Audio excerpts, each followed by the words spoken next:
안녕하십니까? 6월 14일 수요일 뉴스데이입니다. 문재인 대통령과 도널드 트럼프 미국 대통령 간 정상회담 날짜가 잡혔습니다. 오는 29일부터 이틀간입니다. 백악관에서 환영 만찬과 정상회담 공동 기자회견을 엽니다. 미국 측은 사드 배치 문제를 언급할 것으로 보입니다. 손령 기자입니다.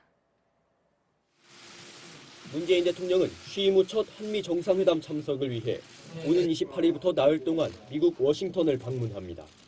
트럼프 대통령의 초청으로 마련된 이번 회담은 29일부터 이틀간 이루어지며 백악관 환영 만찬과 정상회담, 공동 기자회견 등의 일정으로 진행될 예정입니다. 이번 정상회담에선 한미동맹 강화를 위한 양국 협력과 북핵 문제 해결, 경제협력 방안 등이 주요 의제로 다뤄질 것으로 보입니다. 우리 정부가 주한미군 사드 배치 부지에 대한 환경 영향 평가를 다시 실시하기로 한 데 대한 두 정상 간 논의도 있을 것으로 전망됩니다.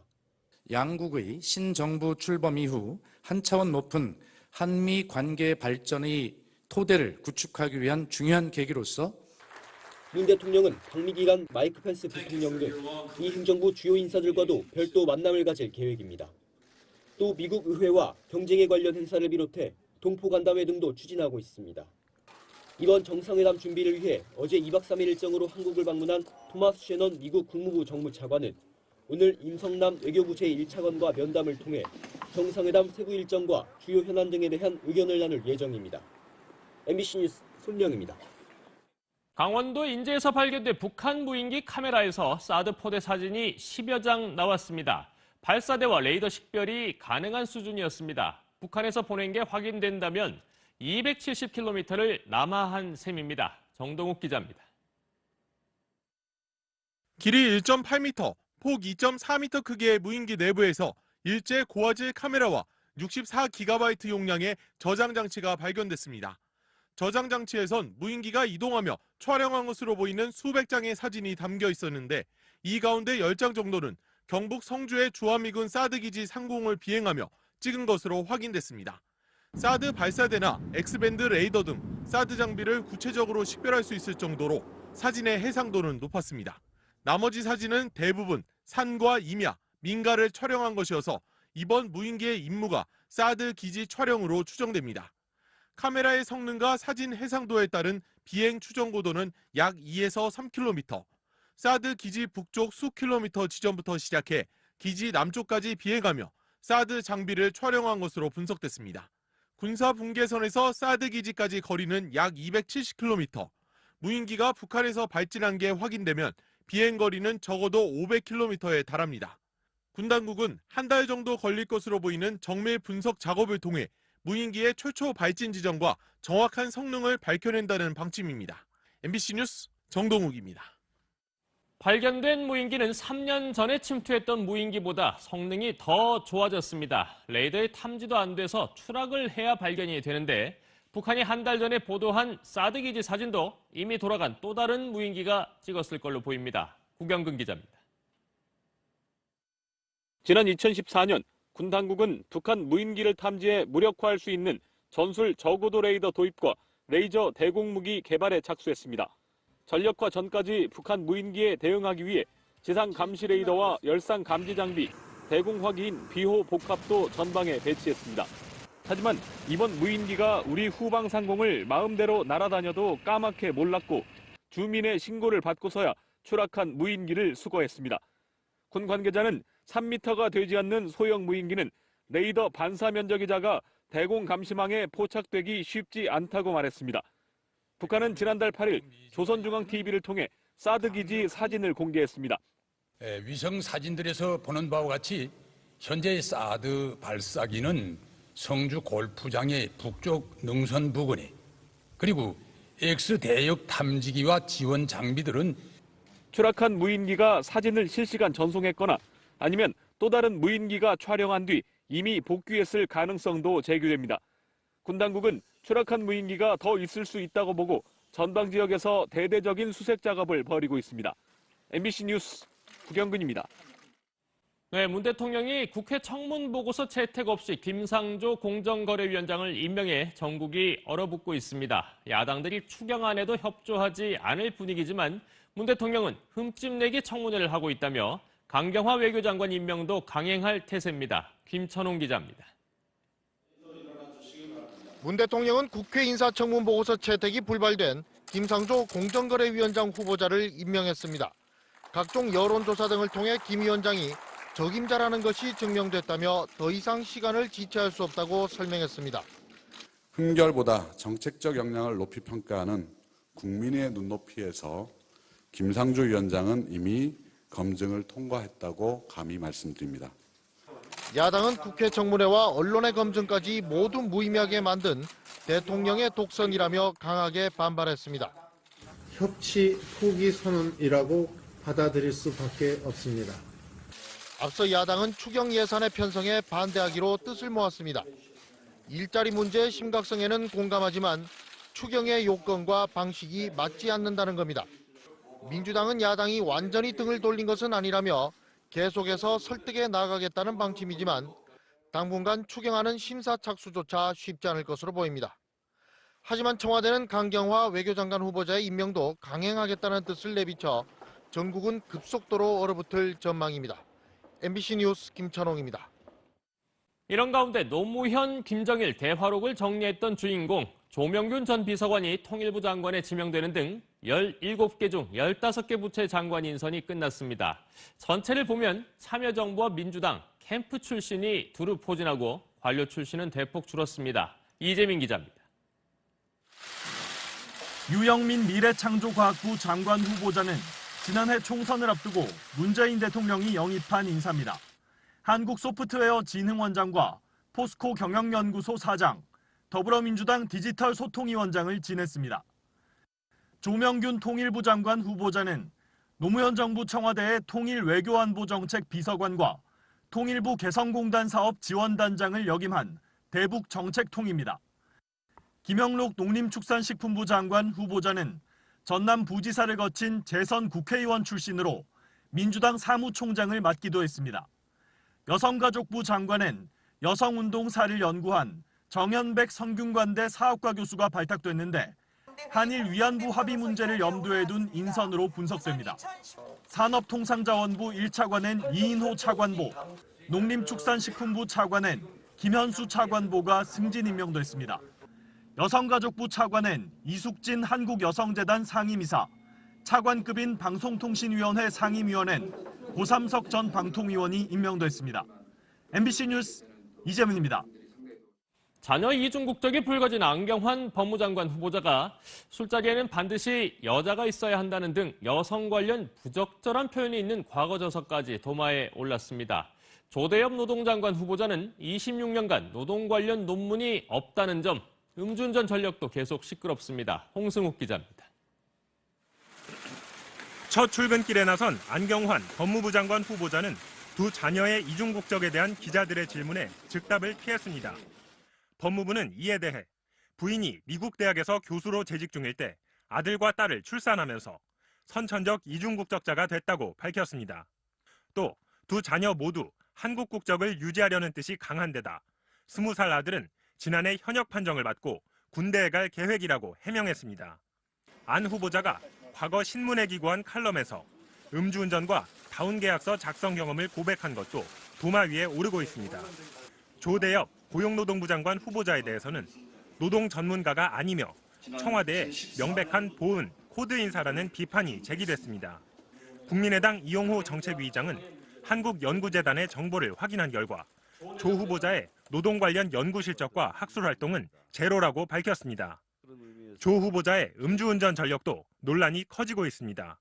조 후보자는 지난 2007년 혈중 알코올 농도가 면허 취소 기준인 0.1%를 넘는 만취 상태에서 운전하다 경찰에 적발됐습니다. MBC 뉴스 홍승욱입니다.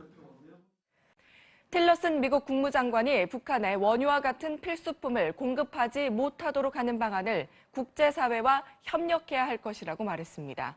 북한과 거래하는 나라들에 대해 제3국 제재를 가하는 방안도 검토 중임을 밝혔습니다. 워싱턴에서 현화섭 특파원입니다. 미 상원에 출석한 틸러슨 국무장관이 강력한 대북 제재를 구상하고 있음을 밝혔습니다. 틸러슨은 북한의 원유와 석유 연료 등 필수품 공급을 불허하는 방안을 시작하도록 다른 나라와 협력해야 할 것이라고 강조했습니다. We're also working with China and Russia to put pressure more on how commodities are delivered into North Korea. 틸러스는 특히 대북 제재 과정에서 국제사회의 협조가 부족하다고 지적했습니다. 이에 따라 북한과 거래하는 나라들에 대한 제3국 제재, 세컨더리 보이콧을 검토하고 있다고 확인했습니다. If you do not want to deal with it, we will certainly be willing to deal with it ourselves. 이런 가운데 미 국토안보부와 FBI가 북한의 해킹 그룹 히든 코브라의 사이버 활동에 대해 이례적으로 경보를 발령했다고 로이터 통신이 보도했습니다. 최근 지구촌을 강타한 랜섬웨어 사이버 공격의 배후에 북한이 있다는 주장이 설득력을 얻는 가운데 취해진 조치여서 주목됩니다. 틸러슨 장관은 다음 주 열리는 중국과의 고위급 회담에서 가장 중요한 의제는 북한 문제가 될 것이라고 밝혔습니다. 워싱턴에서 MBC 뉴스 현원섭입니다. 사드가 배치된 경북 성주에서 일부 주민들의 저지로 통행이 제한되고 주한미군 콘서트가 파행되자 보수 야당은 있을 수 없는 일이라며 엄정한 조치를 촉구했습니다. 장성호 기자입니다. 성주 기지로 들어가는 도로를 일부 주민들이 차단하고 사드 가동을 위한 연료 수송을 막고 있습니다. 자유한국당과 바른정당은 민주주의에 대한 위협, 국가안보에 대한 도전이라고 비판했습니다. 민간인이 차량을 검색하고 공권력은 이를 지켜보고 있는 이런 상황이 나라다운 나라의 모습인지. 이게 나라냐는 구호로 집권한 분들에게 군사시설을 가동하는 것조차 막는 이게 국가냐는 질문을 다시 던져드리겠습니다. 미군이 헬기로 연료를 공수하고 있는 상황을 옛 소련이 독일 서베를린을 봉쇄하자 자유진영이 수송기로 시민들에게 생필품을 공수한 일에 비교하기도 했습니다. 주한미군 2사단 창설 100주년 기념 콘서트 파행 사태에 대해서도 가수들을 겁박해 공연마저 못하게 하는 것은 블랙리스트를 만드는 것보다 더 큰 문화계에 대한 협박이라고 비판했습니다. 콘서트 반대 시위와 가수 협박은 그 자체로 진보 세력판 블랙리스트나 마찬가지. 노래는 하지 못하고 눈물을 흘리고 그냥 돌아갔습니다. 이런 얘기를 했다고 합니다. 마녀 사냥은 싫다. MBC 뉴스 장성호입니다. 문 대통령은 방미 기간 마이크 펜스 부통령 등 이 행정부 주요 인사들과도 별도 만남을 가질 계획입니다. 또 미국 의회와 경쟁에 관련 행사를 비롯해 동포 간담회 등도 추진하고 있습니다. 이번 정상회담 준비를 위해 어제 2박 3일 일정으로 한국을 방문한 토마스 셰넌 미국 국무부 정무차관은 오늘 임성남 외교부 제1차관과 면담을 통해 정상회담 세부 일정과 주요 현안 등에 대한 의견을 나눌 예정입니다. MBC 뉴스 손령입니다. 강원도 인제에서 발견된 북한 무인기 카메라에서 사드 포대 사진이 10여 장 나왔습니다. 발사대와 레이더 식별이 가능한 수준이었습니다. 북한에서 보낸 게 확인된다면 270km를 남하한 셈입니다. 정동욱 기자입니다. 길이 1.8m, 폭 2.4m 크기의 무인기 내부에서 일제 고화질 카메라와 64GB 용량의 저장 장치가 발견됐습니다. 저장 장치에선 무인기가 이동하며 촬영한 것으로 보이는 수백 장의 사진이 담겨 있었는데 이 가운데 10장 정도는 경북 성주의 주한미군 사드 기지 상공을 비행하며 찍은 것으로 확인됐습니다.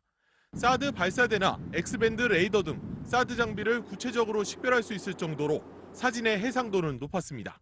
나머지 사진은 대부분 산과 임야, 민가를 촬영한 것이어서 이번 무인기의 임무가 사드 기지 촬영으로 추정됩니다. 카메라의 성능과 사진 해상도에 따른 비행 추정 고도는 약 2에서 3km, 사드 기지 북쪽 수 킬로미터 지점부터 시작해 기지 남쪽까지 비행하며 사드 장비를 촬영한 것으로 분석됐습니다.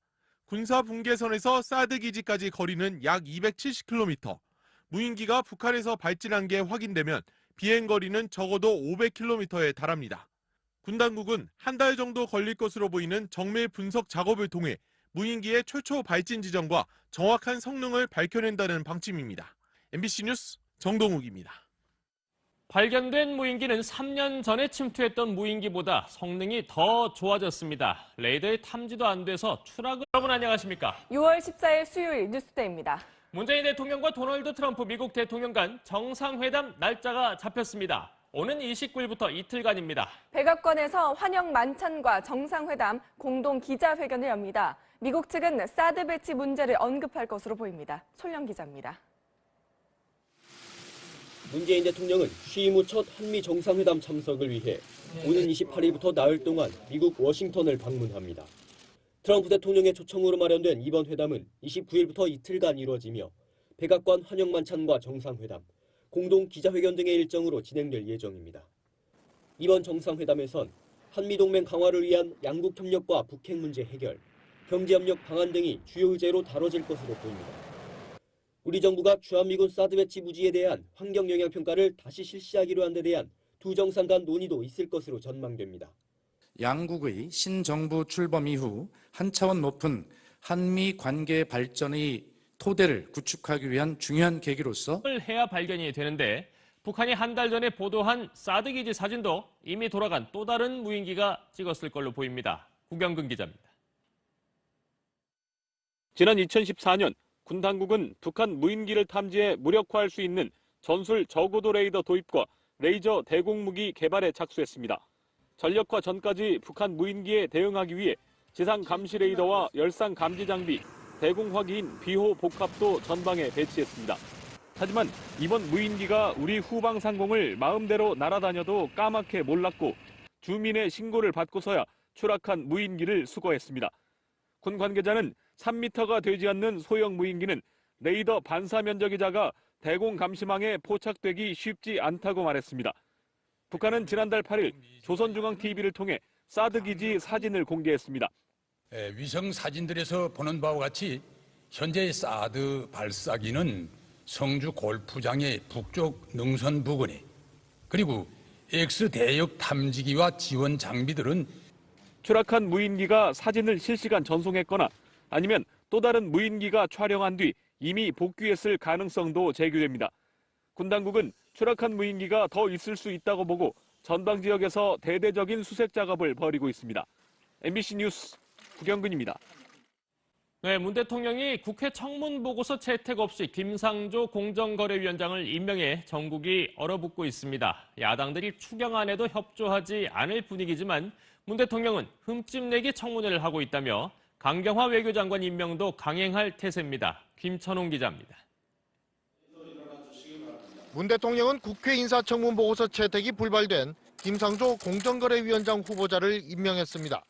각종 여론조사 등을 통해 김 위원장이 적임자라는 것이 증명됐다며 더 이상 시간을 지체할 수 없다고 설명했습니다. 흠결보다 정책적 역량을 높이 평가하는 국민의 눈높이에서 김상조 위원장은 이미 검증을 통과했다고